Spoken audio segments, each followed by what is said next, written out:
चलो इस वीडियो में हम लोग देखने वाले SIOT question bank solution subject maths 2 बराबर। क्वेश्चन बैंक स्टार्ट करने से पहले बताना चाहूंगा यूनिट टेस्ट 2 है। यूनिट टेस्ट के बाद फाइनल एग्जाम जल्दी शुरू होगा। क्रैश कोर्स ज्वाइन कर सकते हो। 20 अप्रैल के बाद स्टार्ट होगा। एग्जैक्ट डेट अभी तक हमने फाइनल नहीं किया, लेकिन 20 अप्रैल के बाद चालू होगा क्रैश कोर्स। मैथ्स 2 का कंप्लीट सिलेबस कवर किया जाएगा। हो सकता है यूनिट टेस्ट 1 यूनिट टेस्ट 2 में स्ट्रगल करके तुम शायद पास होगे। फाइनल एग्जाम में असली तुम्हारा टेस्ट होगा, क्योंकि यूनिट टेस्ट में जैसे क्वेश्चन बैंक मिलता है वैसे फाइनल एग्जाम में क्वेश्चन बैंक मिलता। तो फाइनल एग्जाम को अच्छे से हिट करना बहुत जरूरी है। उसके लिए अगर कुछ नहीं आ रहा है, बेसिक से हर चीज सिखाई जाएगी क्रैश कोर्स में। कॉन्टेक्ट नंबर दिया है, कॉन्टेक्ट करो, आपको सारे डिटेल्स मिल जाएंगे। बहुत दूर रहते हो सर, पॉसिबल नहीं ऑफलाइन आना। ऑनलाइन भी होगा crash course sir. Online offline भी पॉसिबल नहीं है, टाइम का प्रॉब्लम है। कभी भी पढ़ाई करने का मूड होता है तो रिकॉर्डेड लेक्चर्स का ऑप्शन अवेलेबल है। पूरा कोर्स मिलेगा सिर्फ 999 रुपीज में। आप इस नंबर पे कॉल करो, आपको कैसे कोर्स परचेस करना है सब कुछ बताया जाएगा। चलो शुरू करते हैं। पहला question, yes, find order and degree of differential equation. पहले डिफरेंशियल इक्वेशन चैप्टर खत्म करने वाला हूं, ध्यान देना जरा अच्छे से। Already we have discuss all the chapters, all the question, लेकिन चलो क्वेश्चन बैंक है तो करते हैं, आपके लिए सब कुछ करना चाहिए, है कि नहीं। पहला क्वेश्चन है find order and degree of differential equation. Order and degree of differential equation का फॉर्मूला पहले आपको आना चाहिए। ऑर्डर का मतलब होता है, what is order of differential equation? Order of differential equation, yes, order of differential equation, tell me. हाँ, order of differential equation is equals to order of highest derivative. हो गया Kalyan. Order of highest derivative and degree of differential equation,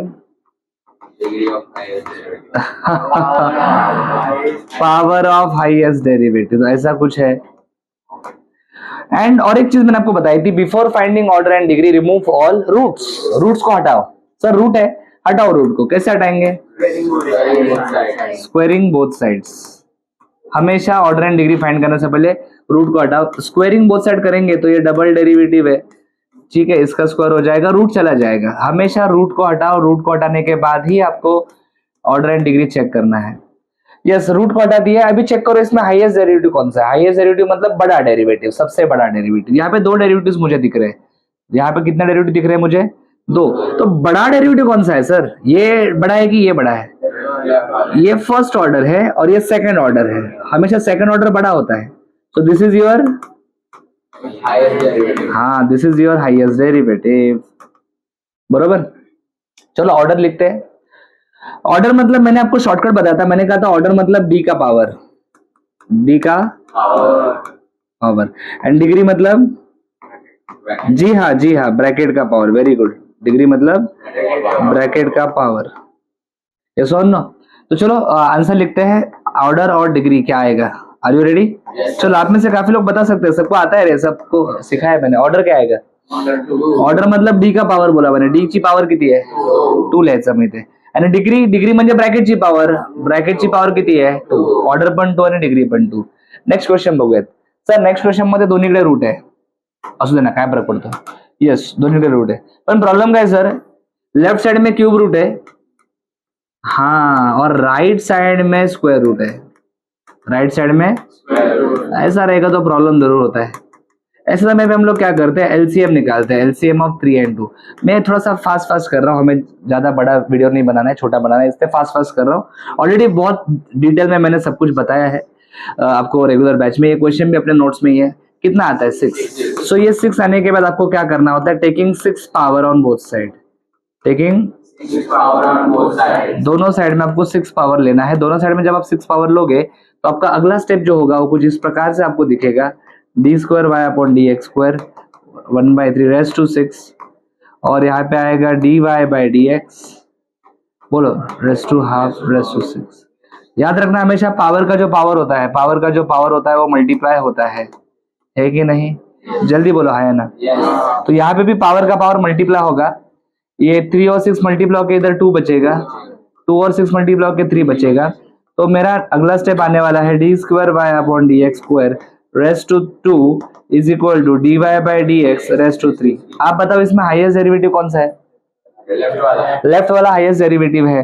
तो चलो order and degree लिखते हैं उसको देख के। ऑर्डर मतलब डी का पावर लिखेंगे 2 एंड डिग्री मतलब ब्रैकेट का पावर लिखेंगे, और वो जो क्या है आपका 3 है। आई hope you have understood the first question. पक्का लगता है मुझे एग्जाम में आएगा ऑर्डर एंड डिग्री, छोटा सा 2 मार्क के लिए. अच्छा किती आहेत सगळे म्हणून? 22 का 23 है.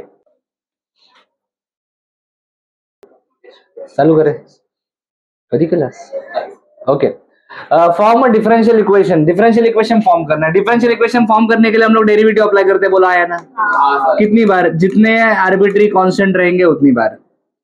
और डेरिवेटिव अप्लाई करके हम लोग आर्बिट्री कांस्टेंट्स को एलिमिनेट करते हैं. ये हमारा प्रोसेस है. So y is equal to दिया है a e raise to x plus b e raise to minus x. अभी डेरिवेटिव अगर ज्यादा डिटेल में नहीं बताऊंगा मैं, already we have done crash course में, एक्सप्लेन करूंगा बेसिक से. Differentiating with respect to x. कितनी बार डेरिवेटिव निकालना है पहले ही बोलो, 2 बार. सो dy बाय dx इसका derivative a e raise to x का derivative e raise to minus x का डेरिवेटिव इनटू -1. फिर से एक बार डेरिवेटिव निकालोगे ना.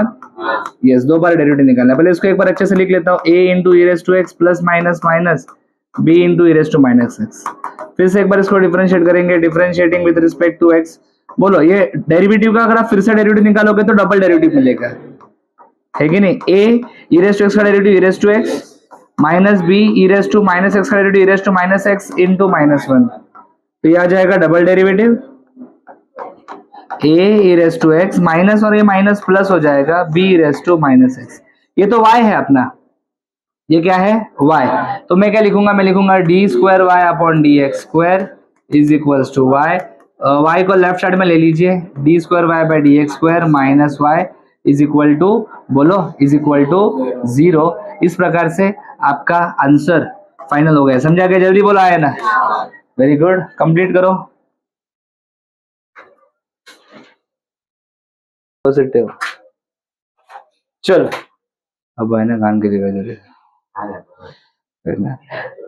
अरे केले रे.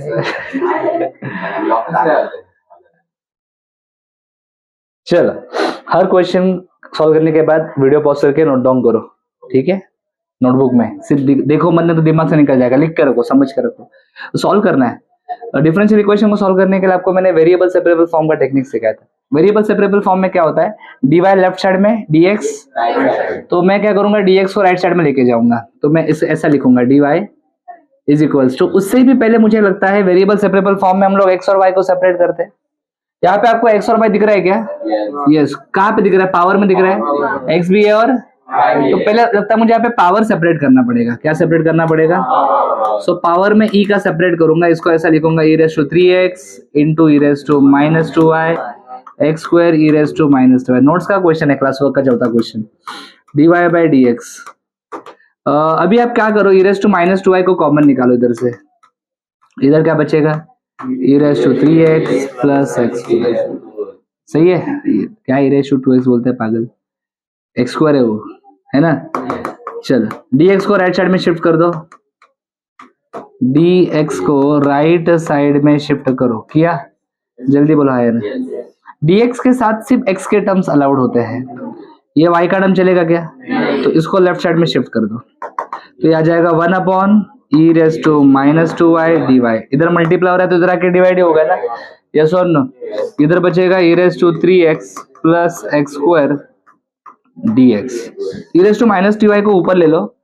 e raise to plus 2y dy is equals to e raise to 3x plus x square dx. This is variable separable form. Integrating both sides. Integrating both sides. हम दोनों साइड्स का भी क्या करेंगे? इंटीग्रेशन करेंगे.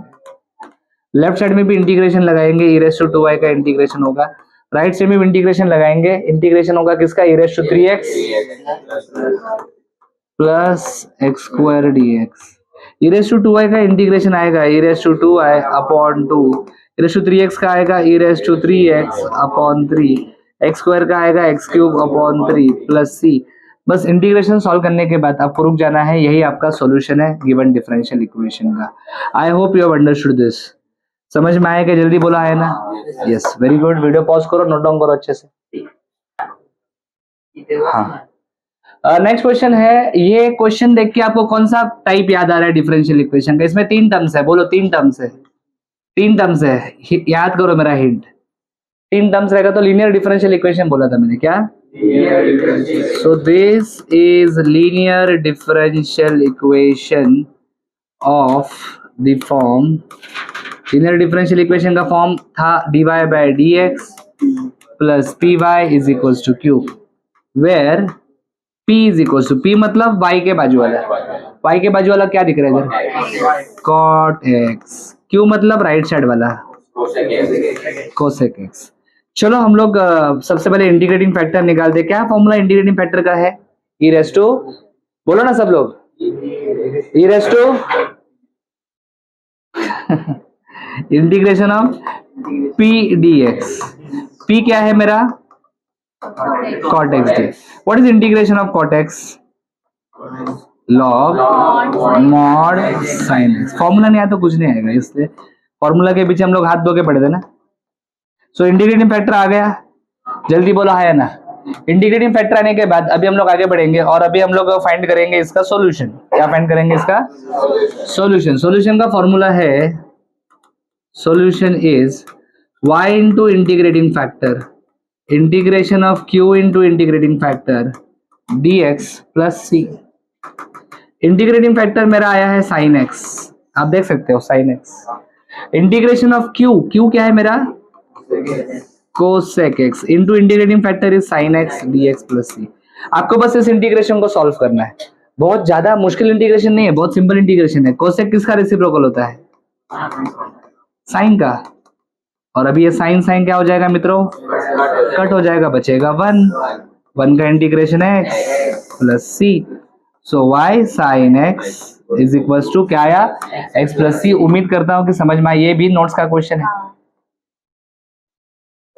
नोट्स के बाद का कुछ नहीं आएगा रे बेटा, विश्वास रखो। अंडरस्टूड, छान बड़ा छान। अबे हा काय करतो रे, लय लफडे करतो हा। चलो आगे क्वेश्चन करते हैं। ये क्वेश्चन करना है, रेडी है क्या तुम लोग। मुझे एक डाउट है तुम्हारे क्वेश्चन में, ये क्या है मतलब, मुझे वो डाउट है, जरा वीडियो पॉज करो, कंफर्म करो। हाँ तो सोच लिया मैंने, ये यहाँ पे ये साइन नहीं होना चाहिए, it is just 3x square, just 3x square. ये तुमको एग्जैक्ट डिफरेंशियल इक्वेशन दिया है, this is exact differential equation. बोलो क्या ये, exact differential equation of the form, exact differential equation का फॉर्म क्या होता है, mdx plus dy is equal to 0, where m is equal to, m मतलब dx के बाजू वाला, तो ये m है आपका, बोलो 3x square plus 6xy square. n मतलब dy के बाजू वाला, ये dy के बाजू वाला, 6x square y plus 4y square. Exact differential equation में पहले हम लोग एक डेरिवेटिव निकल के कंडीशन चेक करते हैं, do M by do I, do M by do I मतलब partial derivative of m with respect to y। आप derivative with respect to y निकाल रहे हो, मतलब y को कांस्टेंट बोलना पड़ेगा, y को बरोबर है, सॉरी गलत बोल दिया मैंने, derivative with respect to y निकाल रहे हैं मतलब x को कांस्टेंट बोलना पड़ेगा। तो इधर देखो, इसमें y है क्या, जिसमें वेरिएबल नहीं होता उसको कांस्टेंट बोलते हैं, इसका डेरिवेटिव 0 आएगा। यहाँ पे बोलो y है, हाँ तो जो भी y के साथ दिख रहा है उसको कोएफिशिएंट बोलेंगे और उसको साइड में रखेंगे, तो 6x कोएफिशिएंट बनेगा, y स्क्वायर का डेरिवेटिव आएगा 2y, सो मेरा आंसर आएगा 12xy। क्या, अभी मैं निकालूंगा डो n बाय डो x, partial derivative of n with respect to x। Sir ji n क्या है sir ji, 6x square y plus बोलो बोलो 4y स्क्वायर। सर वेरिएबल क्या है, अभी x वेरिएबल है, बरोबर x वेरिएबल है, partial derivative with respect to x है मतलब x वेरिएबल है, इसमें x है क्या, तो ये कांस्टेंट बन जाएगा, इसका डेरिवेटिव 0 आएगा। चलो पहले कोएफिशिएंट को लिखो, 6y, xy का डेरिवेटिव कितना आएगा 2x, इसका तो 0 आएगा। So what is my answer, this is 12xy। हमेशा दोनों डेरिवेटिव्स का आंसर तुम्हारा सेम आना चाहिए, आ रहा है कि नहीं आ रहा है चेक करो। मतलब ये क्वेश्चन हमने जो भी बनाया है सही बनाया है, कोई गलत नहीं है इसमें, कुछ गलत इसमें नहीं है। चलो आगे बढ़ते हैं, आगे सॉल्यूशन। सॉल्यूशन का फॉर्मूला मैंने आपको क्या बताया था एग्जैक्ट डिफरेंशियल इक्वेशन में, integration of m dx plus integration of n dy is equal to c। यहाँ पे लिखा था हमने y कांस्टेंट, और यहाँ पे लिखा था हमने टर्म्स फ्री, जी हाँ free from x, integration of M, M का वैल्यू लिखो बेटा 3x square plus 6xy square M D X, terms free from X, terms free from X, N N terms free from X, जिसमें x नहीं है वो लेने का, इसमें x है मतलब ये नहीं लेंगे, ये फ्री फ्रॉम x है तो हम लेंगे 4y स्क्वायर, क्या लेंगे dy इज इक्वल टू सी। चलो इंटीग्रेशन करते हैं, 3 कोएफिशिएंट है, x स्क्वायर का इंटीग्रेशन x क्यूब बाय 3, पहले कोएफिशिएंट लिखो, 6y स्क्वायर कोएफिशिएंट लिख लिया, x का integration x square by 2, 4 coefficient है, y स्क्वायर का इंटीग्रेशन y क्यूब बाय 3, यहाँ पे y वेरिएबल है, dy लिखा है, यहाँ पे dx लिखा है मतलब इसमें x वेरिएबल है, इधर y वेरिएबल है क्योंकि dy लिखा है, दो इंटीग्रेशन अलग अलग है, समझ में आ रहा है ना? यस, 3 कैंसिल हो जाएगा, 2 1 जार 2 3 जार, सो मेरा आंसर है x cube plus 3x square y square plus 4y cube upon 3 is equal to c। I hope you have understood this. Understood? Yes और no? Very good, please note down. चलो probability के question चालू कर रहे हैं हम लोग अभी, मतलब डिफरेंशियल इक्वेशन के क्वेश्चंस हो गए जितने थे। ओके, प्रोबेबिलिटी में आपको बाइनोमियल डिस्ट्रीब्यूशन, नॉर्मल डिस्ट्रीब्यूशन और पॉइजन डिस्ट्रीब्यूशन, इसी 3 चीजें हैं। If 10 fair coins are tossed, if 10 fair, okay, कितने कॉइन टॉस किए? 10। एन का वैल्यू 10 है, छोटा वैल्यू है एन का वैल्यू 10, तो बाइनोमियल यूज करने का, क्या यूज करने का? बाइनोमियल। ये जल्दी कोई आपको बताता नहीं है। एन का वैल्यू बड़ा रहेगा, एन का वैल्यू क्या रहेगा? तो आपको यूज करना है पॉइजन। क्या यूज करना है? जैसे कि यहाँ पे देखो, यहाँ पे लिखा है 12 पेन्स, 12 भी छोटा नंबर है, यहाँ पे क्या लिखा है? ओबे 100 बल्ब, मतलब बड़ा नंबर है, समझा क्या? तो यहाँ पे क्या यूज करोगे? पॉइजन। बराबर, समझा क्या? तो नॉर्मली देखा जाए तो एन का वैल्यू जनरली अगर 10 के आसपास है, 10-15 के आसपास, तो बाइनोमियल उससे बड़ा रहेगा, तो पॉइजन ज्यादा एक्यूरेट आंसर देगा, पॉइजन। ओके, तो यहाँ पे हम लोग यूज करेंगे बाइनोमियल डिस्ट्रीब्यूशन। बाइनोमियल डिस्ट्रीब्यूशन का फॉर्मूला क्या है? P of x is equal to NCX। Okay, आप NCR लिखते हो, वो लिखता हूं, उसमें क्या है? NCR P raise to R Q raise to N minus R। N मतलब होता है नंबर ऑफ ट्रायल्स, P मतलब होता है probability of success, probability of क्या रे? Q मतलब प्रोबेबिलिटी ऑफ फेलियर,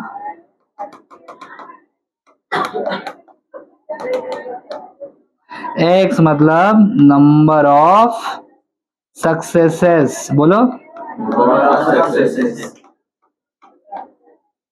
हमेशा P प्लस Q किया तो क्या आता है बेटा? 1 आता है। सर थोड़ा सा एक्सप्लेन करो ना। देखो, नंबर ऑफ ट्रायल्स का मतलब क्या होता है? सपोज मैं और मेरा दोस्त हो, हम दोनों को कोई काम नहीं है, तो हमने सोचा कि चलो एक दूसरे को पार्टी देते हैं, बराबर, मतलब मैं तेरे को देगा या फिर तू, अभी कौन देगा ये डिसाइड करने के लिए हमने क्या सोचा? टॉस करे, जेब में 1 रुपए है तो टॉस किया, टॉस में जीता तो मैं खुश हो गया, बोला चल पार्टी दे, वो बोलता है नहीं नहीं नहीं वापस कर। दूसरी बार टॉस किया तो वो जीता, मैं क्या बोलूंगा अभी? नहीं नहीं नहीं नहीं वापस कर। तीसरी बार किया तो फिर मैं जीता, फिर वो बोलता है नहीं नहीं नहीं नहीं, बराबर। तब तक इधर से ये समझदार आदमी जा रहा था, ये बोला अरे काहे को लफड़ा कर रहे, रुको एक काम करो, तुम लोग ना 10 बार कॉइन टॉस करो। कितनी बार? ना तेरा ना मेरा, 10 बार कॉइन टॉस करो, बराबर है कि नहीं? मैं बोला ठीक है, मैंने बोला हेड आया तो मैं जीतूंगा, मतलब दोस्त टेल आया तो जीतेगा। तो 10 बार कॉइन टॉस किया, 4 बार ही हेड आया 10 में से, समझा? मतलब मुझे कितनी बार सक्सेस मिला? नंबर ऑफ सक्सेसेस 4, बराबर है कि नहीं? अगर मैं बहुत नसीब वाला होता, ऊपर वाले के साथ मेरा सेटिंग होता, तो मैं 10 में से 10 बार हेड, है ना? तो तुमको सक्सेस मैक्सिमम कितनी बार मिल सकता है बताओ? आपने कॉइन कितनी बार टॉस किया? आपने 10 बार कॉइन टॉस किया, मतलब आपने 10 ट्रायल्स किए बेटा। कितने ट्रायल्स किए? यस, तो आपका एन का वैल्यू कितना था? 10। यस, आपको सक्सेस कितनी बार मिला? 4 बार। और मैक्सिमम कितनी बार सक्सेस मिल सकता है? 10 बार। मतलब जो एक्स का वैल्यू है वो मैक्सिमम कहां तक जा सकता है? 10 तक जा सकता है, उसके आगे जा सकता है क्या? नहीं। मिनिमम अगर मेरे दोस्त का सेटिंग है ऊपर वाले के साथ तो हर बार टेल आएगा, तो हेड कितनी बार आएगा? हाँ भाई, हेड आएगा ही नहीं, मतलब सक्सेस वर्स्ट सिचुएशन, मतलब नसीब बहुत ही खराब है।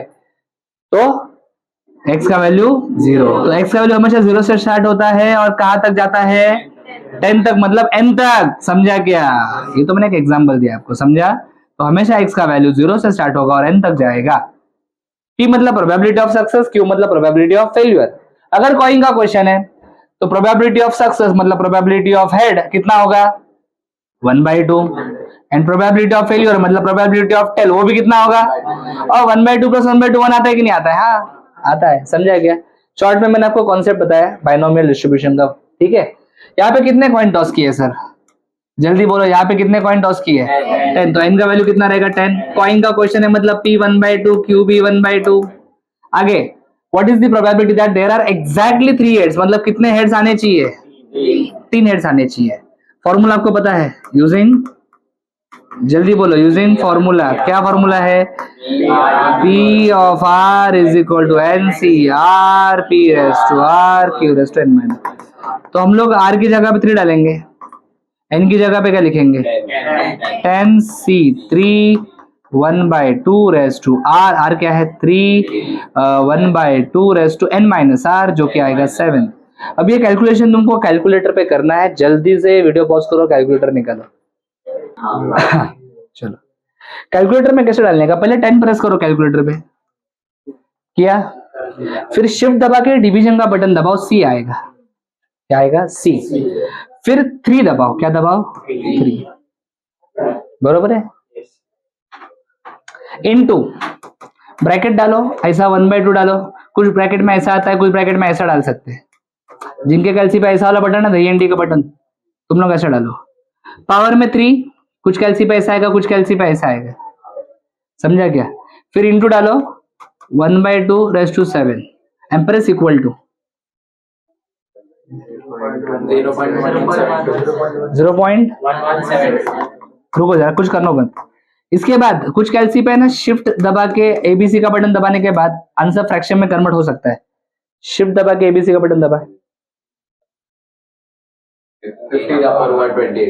15/128। तो ऐसा भी लिख सकते हो, ऐसा भी पॉइंट में भी लिख सकते हो, फ्रैक्शन में भी लिख सकते हो आंसर, कोई प्रॉब्लम नहीं है। समझा क्या बेटा? जल्दी बोलो हाँ या ना। Very good. अगले क्वेश्चन के बारे में बात करते हैं।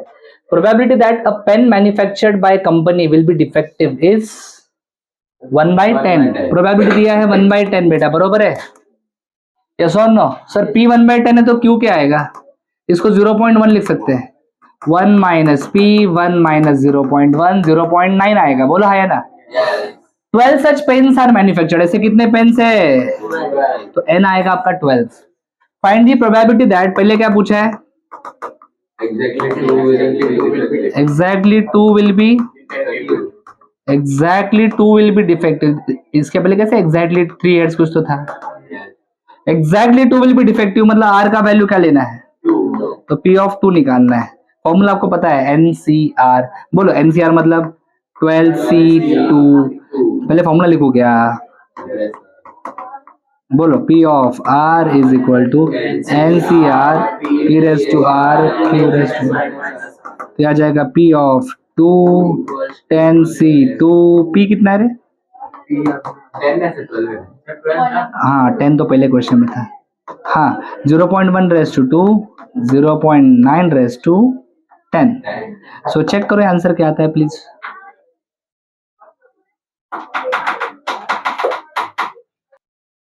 तो क्या आंसर है इसका कैलकुलेटर पे? 2301। ओके, उन्होंने नेक्स्ट पूछा है एटलीस्ट 2 विल बी डिफेक्टिव। क्या बोला है? ओके, मैं सबसे पहले आपको एक इंपॉर्टेंट बात बताना चाहता हूँ, एकदम दिल की बात। क्या बोला मैं? दिल की बात। दिल ऐसा येलो नहीं है, दिल ऐसा लाल होना चाहिए, है ना रे? क्या बोलते हैं वेदन? है ना? कैसा रे? लाल होना चाहिए। हाँ है ना, चोट खा के लाल ही हो जाता है ना, जख्म खा के लाल ही हो जाता है कि नहीं? सर मजाक छोड़ो, इधर देखो, एग्जैक्टली शब्द रहेगा ना, दिल की बात है मतलब उसको बोलने का नहीं, एग्जैक्टली रहेगा तो इसको इक्वल टू लिखते हैं, एग्जैक्टली रहेगा तो इक्वल टू लिखने, एटलीस्ट रहेगा ना, एटलीस्ट तो ग्रेटर देन इक्वल टू लिखने का, क्या, और एटमोस्ट रहेगा ना तो लेस देन इक्वल टू लिखने का। तुमने सी वाला लिखा है रे ऐसा लिखना चाहिए, मैथ्स में है ना, रुक, ऐसा, ओके गॉट इट, यस, याद रहेगा हमेशा। अभी यहाँ पे पहले क्वेश्चन में क्या था, एग्जैक्टली टू था ना, तो हमने इक्वल टू टू लिखा था, देखो आप यहाँ पे एटलीस्ट, एटलीस्ट का सिंबल कैसा, ऐसा ना, ऐसा लिख लेंगे, बस यही कॉन्सेप्ट है, समझा क्या? अरे हाँ बोलना, फिर इतना में कर रहा है तू हाँ भी नहीं बोलता है। चलो second, probability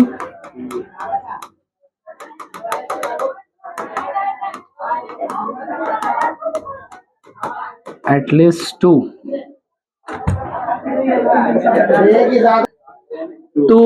will be defective, at least तो r का value greater than equal to 2 आएगा, ऐसा ग्रेटर देन का साइन आएगा ना तो हमेशा ऑल पॉसिबल वैल्यू लिखने का, बोलो ऑल, हाँ r के वैल्यू मैंने क्या बोला था, चालू कहाँ से होता है, 0, कहाँ तक जाएंगे, n कितना है यहाँ पे,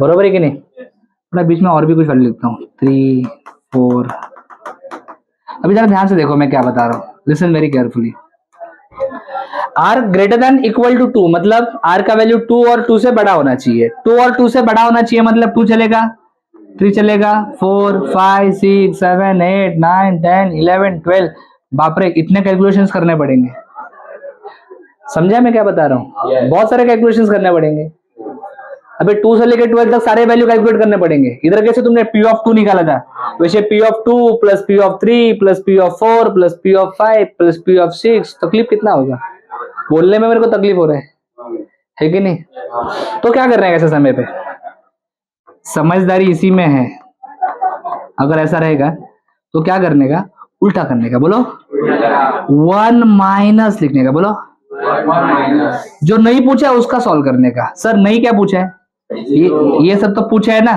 क्या नहीं पूछा है, 0, हाँ तो ऐसा ब्रैकेट में p ऑफ 0 और p ऑफ 1 लिखने का, समझा क्या, ये कॉन्सेप्ट है इंपॉर्टेंट, सर p ऑफ 0 मतलब r का वैल्यू 0 है, यहाँ पे r का वैल्यू 1 है, चलो बोलो 1 माइनस p ऑफ 0, कैसे लिखो, क्या लिखो,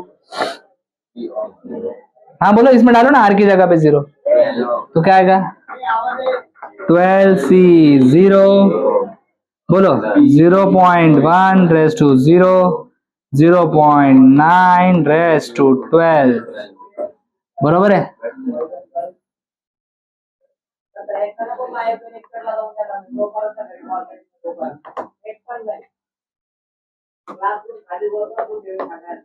plus 12c 1, 0.1 raise to 1, 0.9 raise to 11,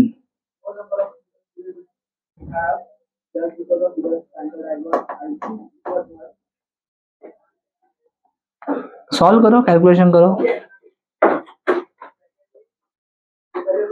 याची व्हॅल्यू किती आली, 0.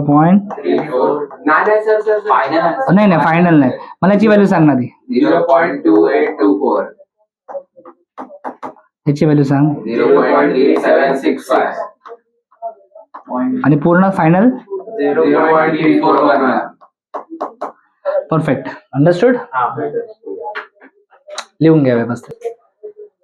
चलो अगला क्वेश्चन, इफ 5% कोई भी वैल्यू अगर परसेंटेज में दिया है ना, किस में दिया है, तो वैल्यू हमेशा प्रोबेबिलिटी का होता है, किसका, कोई भी वैल्यू परसेंटेज में दिया रहेगा तो वो प्रोबेबिलिटी का होगा, याद रखो, तो इसको हम लिखेंगे 5% को हम लिखेंगे 500 0.05, ओके, p अगर 0.05 है तो q क्या आएगा, 1 minus p, 1 minus 0.05 0.95, use Poisson distribution to find the probability in a sample space of 100 बोला रे, मतलब n का वैल्यू बड़ा है, मतलब यहाँ पे बाइनोमियल डिस्ट्रीब्यूशन नहीं यूज करेंगे, यहाँ पे हम लोग क्या यूज करेंगे, तो एक बार पॉइजन डिस्ट्रीब्यूशन का फॉर्मूला देख लो। पॉइजन डिस्ट्रीब्यूशन, पॉइजन डिस्ट्रीब्यूशन का फॉर्मूला है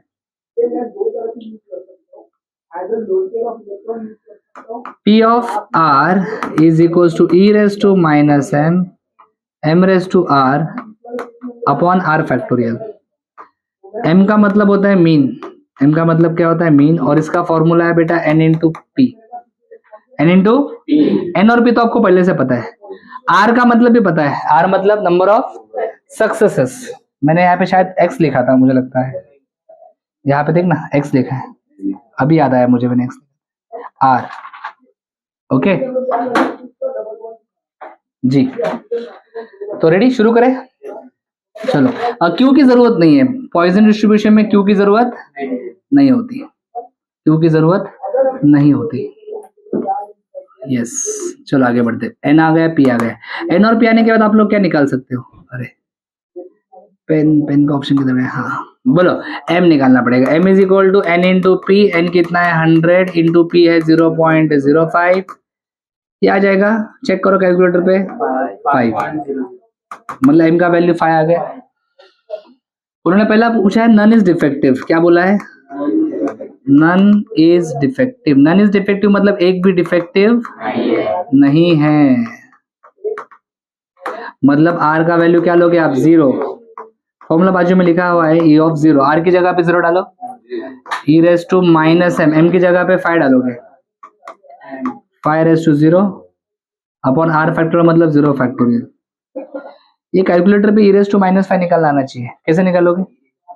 शिफ्ट दबा के एलएन का बटन दबाओ, शिफ्ट दबा के एलएन का बटन दबाओ, ऐसा ई आएगा। कुछ कैलसी पे ऐसा ई के पावर में बॉक्स आता है, कुछ कैलसी पे सीपी आता है। तो बॉक्स अगर आता है तो बॉक्स में -1 टाइप करो, अगर ऐसा आ रहा तो ऐसा टाइप करो। फिर कुछ कैलसी पे ऐसा भी डालते, अलग अलग कैलसी का अलग अलग सिंटैक्स है। अगर ऐसा डालने से एरर आ रहा है तो ऐसा डालो।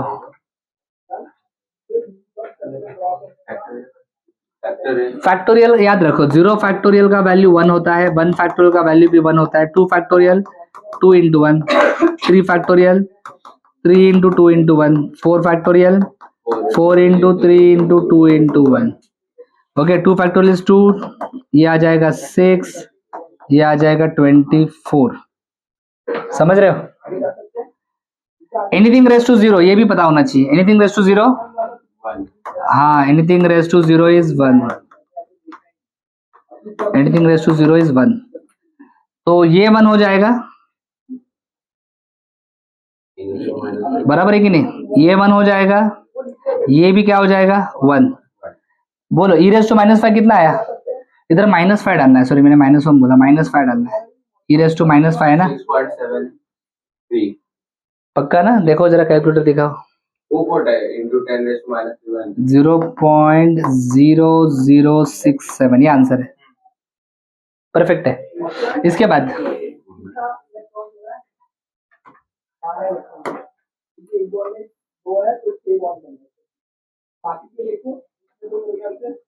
नेक्स्ट 5 बल्ब्स, क्या बोला उन्होंने? 5 bulbs are defective. 5 bulbs are defective मतलब बेटा जी हाँ, R इज इक्वल टू 5। तुम निकालोगे P ऑफ 5। बोलो E raise to minus M, M मतलब क्या? 5, 5 रेस टू R, R क्या है? 5 अपॉन 5 फैक्टोरियल। फैक्टोरियल कैलकुलेटर पे भी निकाल सकते हैं। ओके, तुम बोलेंगे इतना बड़ा बड़ा कितना वैल्यू याद रखने का? कैसे? ई वाला कैलकुलेशन आपको कैलकुलेटर पे आता है? आता है कि नहीं आता है? 5:5 पे आ जाएगा। फैक्टोरियल कैसे डालने का? पहले आप नंबर प्रेस करो 5, नंबर प्रेस किया, फिर शिफ्ट दबा के मोड का बटन दबाओ। कहीं पे देखो मोड नहीं दिखाओ जरा कैलकुलेटर। फैक्टोरियल कहाँ पे? यहाँ पे, हाँ, शिफ्ट दबा के इनवर्स का बटन दबाओ। इनवर्स का उल्टा आता है, देखो उल्टा आता है। शिफ्ट दबा के इनवर्स का बटन। तुझ्या कैलसी दाखव कसं आहे बाळा? तेरे कैलसी पे फैक्टोरियल का बटन वही है, शिफ्ट दबा के इनवर्स। तो ऐसा आया ना 5 फैक्टोरियल। अब ये पूरा कैलकुलेटर पे डाल दो, पूरा पूरा पूरा पूरा अगर कैलसी पे दही का बटन है तो और अच्छा है। 3,864.92. कितना? 3,864. अरे 0 पॉइंट रहेगा ना, 0.1. सब डिवाइड वगैरह करके बोल रहा हूँ मैं, full and final.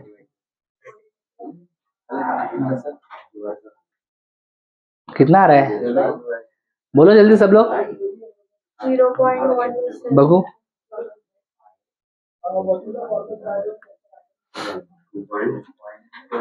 e raised to minus 5 into 5 raised to 5 upon 5 factorial 0.1754।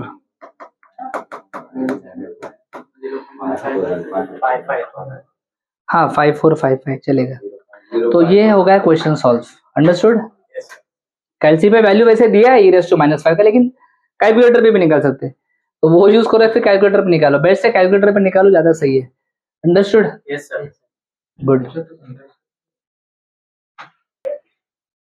चलो नेक्स्ट क्वेश्चन करते हैं। फिट पॉइजन डिस्ट्रीब्यूशन, इस डेटा को पॉइजन डिस्ट्रीब्यूशन में फिट करना है। इसको कैसे करना है देखो ध्यान से, लिसन।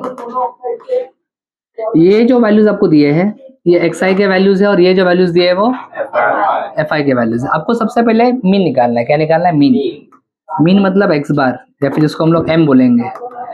फॉर्मूला है summation of F I x I upon summation of F I, बरोबर है। तो टेबल बनाएंगे, पहले एक्स आई लिखेंगे, एक्स आई के वैल्यूज लिखेंगे सारे, फिर एफ आई के सारे वैल्यूज लिखेंगे, फिर एफ आई इंटू एक्स आई के वैल्यूज लिखेंगे। चलो बताओ एक्स आई के वैल्यूज क्या है? 0 1 2 3 4। एफ आई के वैल्यूज क्या है? 122 60 2 1। सही बात है, जल्दी बोलो। Very good. आपको दोनों को मल्टीप्लाई करना है। ये तो 0 आएगा, ये 60 आएगा, ये 30 आएगा, 6 आएगा और ये 5 आएगा। अरे मैंने 5 कैसे लिखा? 4 जी। अभी आप टोटल करोगे इसका 100.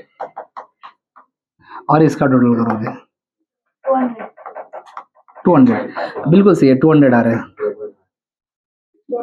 तो मीन का वैल्यू क्या आएगा मेरा? इसमें डालो वैल्यूज, मीन क्या आएगा चेक करो। मीन आएगा 100 अपॉन 200। कितना आ रहा है रे? 0.5। एम आ गया। चलो एम का वैल्यू आने के बाद क्या करना है? ये जो एम का वैल्यू है, ये जो एम का वैल्यू है वो हमें फॉर्मूला में पुट करना है। Put in formula. क्या फॉर्मूला है अपना? P of R is equal to E raise to minus M M raise to R upon R factor. इसमें सिर्फ आप M का वैल्यू पुट कर दो, आपका काम हो जाएगा। ये एक स्टेप इतना करके रखना, ओके। M का वैल्यू निकाल के डेटा से वो आपको क्या करना है? फॉर्मूला में पुट करना है। समझा? यस और नो? चलो, in a certain examination 500 students appeared, mean score is 68 and standard deviation is 8। mean score कितना दिया है? mean score कितना दिया है? 68। mean score 68 दिया है। standard deviation मतलब सिग्मा 8 दिया है। assuming data are normally distributed, ये normal distribution का क्वेश्चन है। किसका? थोड़ा सा नॉर्मल डिस्ट्रीब्यूशन के बारे में बताता हूँ। 3 डिस्ट्रीब्यूशन है ना, बाइनोमियल, पॉइजन एंड, तो ये आ गया नॉर्मल डिस्ट्रीब्यूशन का क्वेश्चन। नॉर्मल डिस्ट्रीब्यूशन में हम z का जो वैल्यू निकालते हैं, किसका? z का। और z का वैल्यू होता है r minus m upon sigma. m का मतलब मीन, सिग्मा का मतलब स्टैंडर्ड डेविएशन। Standard deviation. हम लोग एक कर्व ड्रॉ करते हैं जिसको स्टैंडर्ड नॉर्मल कर्व बोला जाता है। स्टैंडर्ड नॉर्मल कर्व बहुत आसान कर्व होता है। वो कुछ इस प्रकार से उसको बनाया जाता है, बेल शेप्ड कर्व। बोलो, मंदिर में घंटा होता है ना, बेल, तो बेल का शेप है ना, इसलिए इसको बेल शेप्ड कर्व बोलते हैं। क्या बोलते हैं? Bell. Okay, now why this curve is important? area under this curve represents probability। area under this curve represents yes, area under the curve, area under the area under the standard normal curve, standard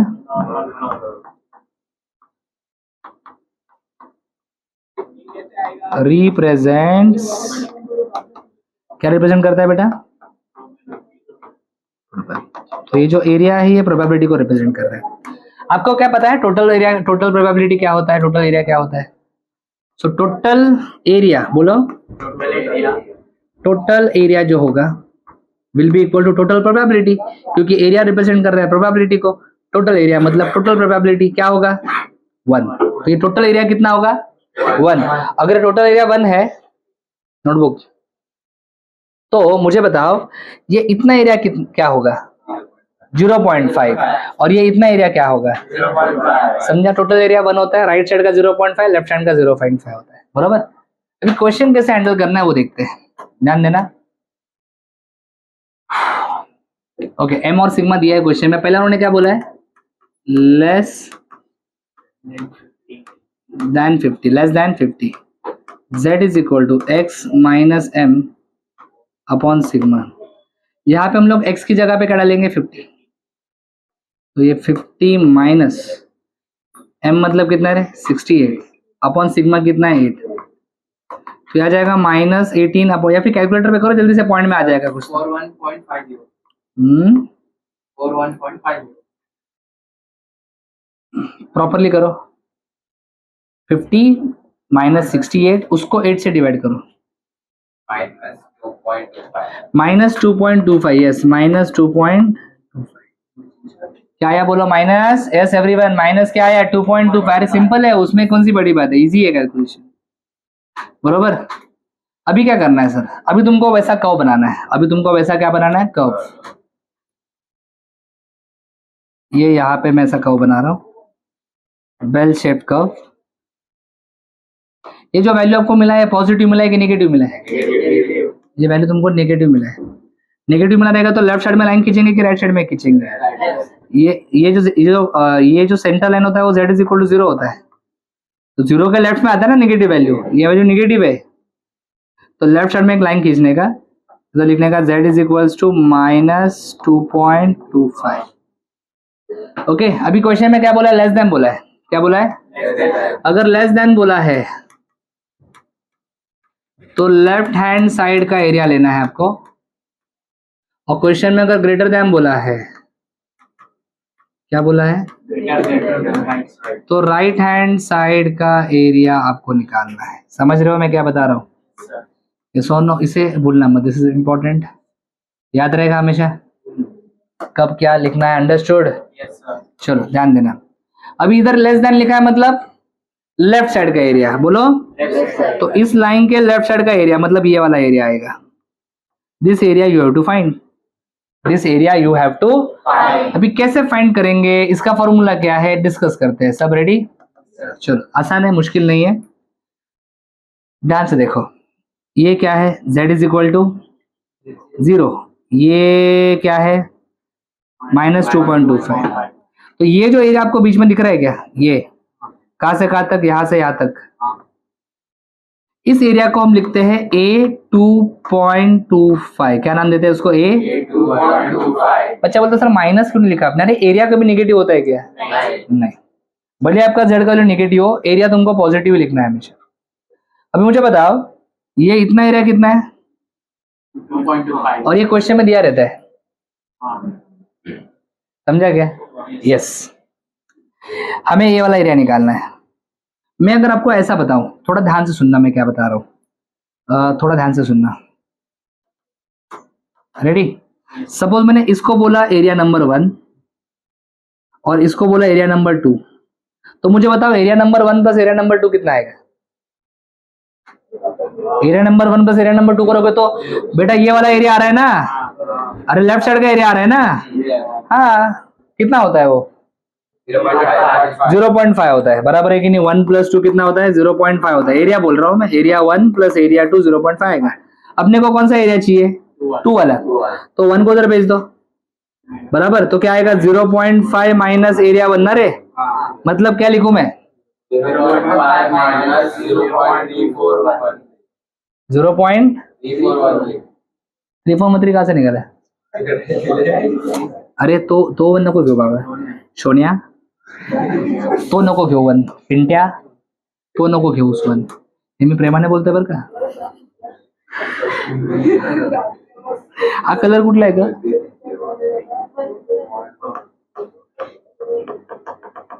काय झालं, हे one आणि हा one बघून काही लोकांचे डोकं हल्लं, विचार बदलले. ठीक आहे, आपण कलर 1 2 नको लिहायला आपण, ठीक है, रेडी काय? हाँ चलो मैं ऐसा लिखता हूँ, ध्यान देना. ये कौन सा कलर है? पर्पल. मैं लिखता हूँ पिंक. अरे समजायला सोपं ना, पिंक सगळ्यांना कळतो, पर्पल थोडी कळतो सगळ्यांना. आणि हा कलर कुठला आहे? Purple area plus white area किती आहे? आपल्याला कुठला पाहिजे?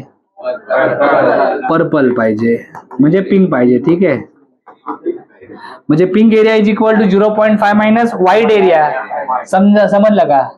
येस, व्हाईट एरिया काय आहे?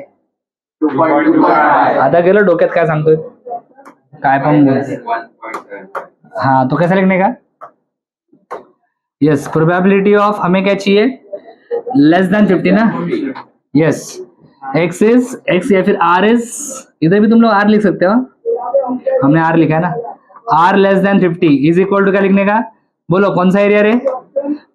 0.5 माइनस व्हाइट वाला एरिया. व्हाइट वाला एरिया मतलब ए 2.25 गुरु जी. ए 2.25 कितना है? 0.4878. कितना आएगा कैलकुलेशन? सब्ट्रैक्शन कैलकुलेटर पे कर सकते हो. 0.01 है क्या? 0.0122. ओके, ये हो गया.